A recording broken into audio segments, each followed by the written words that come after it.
really this graffiti was a kid's thing. New York, it was like 9, 10, 11, 12-year-olds were doing it. The bar got raised here because of the paint bans and the locking up the paint, having to be 18 years or older. So it shifted the age of when you do it. It's coloring books, it's drawing. It's like a little kid thing, you know, that now a lot of adults do. It's just drawing and coloring and drawing these elaborate structures. And then it just went one step further, and instead of it just being on a piece of paper, people were putting it on subway cars. You know. So I write Neon, Neonsky, but more people know me as Neon. I'm down with BA Crew.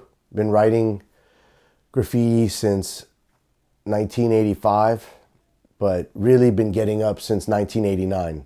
I'm gonna talk about early San Francisco history. And unfortunately, you can't really talk about all of San Francisco history in one shot. So this is going to be just a few stories and a few facts about early Bay Area graph. I guess Style Wars is the place to start. I think it was '84 when Style Wars ran on PBS, on TV. I saw that there was this New York documentary on subway art. What I didn't know was that everyone else in the entire Bay watched it too. So New York piecing is on subways. Subways run 30 miles an hour. If you're trying to see something 30 miles an hour, it's going to just look like a big jumbled mess. And oh yeah, I saw this blue streak go by. So it's very simple. They paint very basic looking, like a Lucky Charms, like Cocoa Puffs. We had no trains. We're painting walls. Walls are static. So you have to give the wall action. That's where the craziness came from.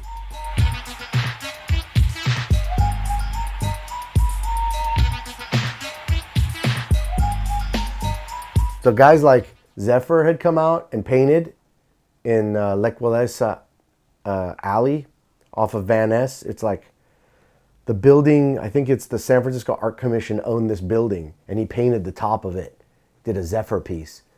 So there was these moments of graph and brushes with real graffiti, but there was no real piecing until, like hip hop graffiti, until Style Wars.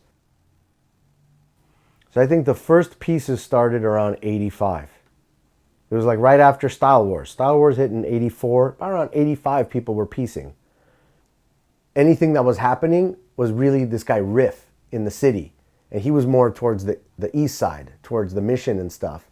He had contact with Doug from TMF and those kind of guys.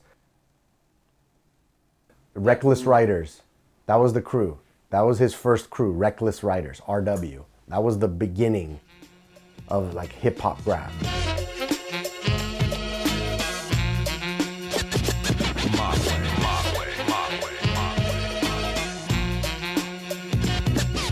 Cuba was another major influence in San Francisco. He'd come from Baltimore. And then he comes here in the early 80s, and he was one of the first guys to actually like piece, full color pieces. But there was definitely guys from around the Bay painting and getting up. Fresh is another early guy. He used to write Dell. Razor, who in the beginning was writing Chaos, was like an early pioneer in Berkeley. There was this kid, Heist. He's Gigs now. That's an early pioneer. And he was like a kid from what I heard. At the writers' meets, he was like 12 or 11 years old. He was super young. In San Jose, the early guys were Scape and Nexus. Snow. There was this girl, Shen. She was awesome as a piecer.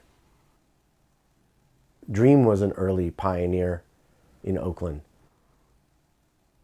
So 85 is when piecing kind of started. And I think 86 is when it really like got good. Within 6 months to 8 months, it really developed. But in San Francisco, it developed around a bunch of schoolyards, really. There were some schools that allowed kids to like paint. Presidio Middle School, they allowed kids to paint. Crocker Amazon Park, that was painted up.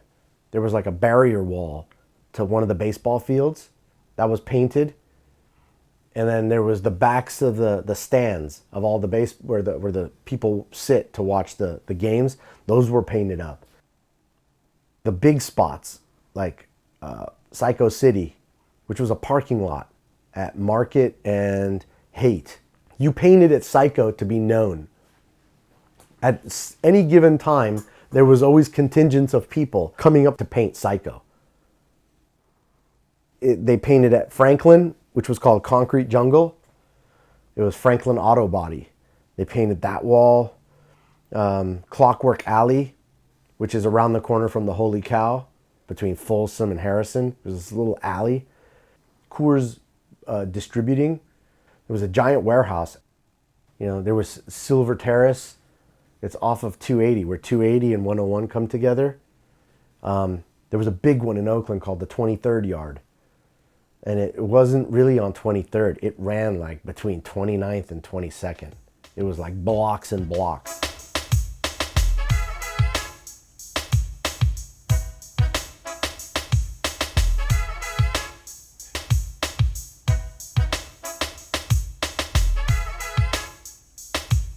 Style, when it first came, it was that simple New York style. That's what TMF latched onto. That classic 80s looking graffiti.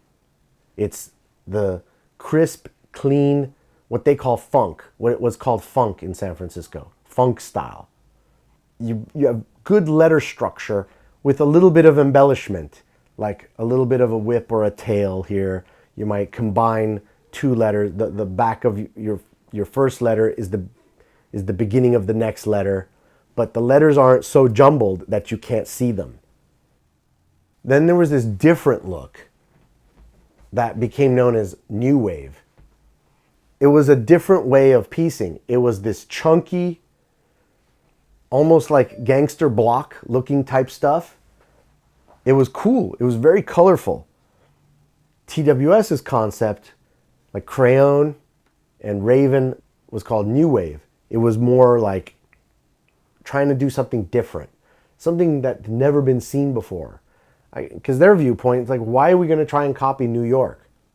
If anybody I could name that had original New Wave style, San Francisco style, that was unique, was this guy Draw. His fill-in style was unique. It was like a bunch of scribble scrabbles, but it looked nice. When you look at these movies like Style Wars, it's awesome because it's of the time.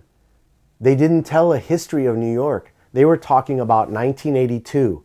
I mean, we're looking back on 30 years. There's so much. And everybody's story is different. So you're going to hear a different version of, I'll say something, and then you'll hear it different from Crayon. Or you'll hear it different from Estria. Then you'll hear this completely different version from like the TMF guys. It's just the way it is. Everyone's story is different, but it's all the same. It's all graffiti.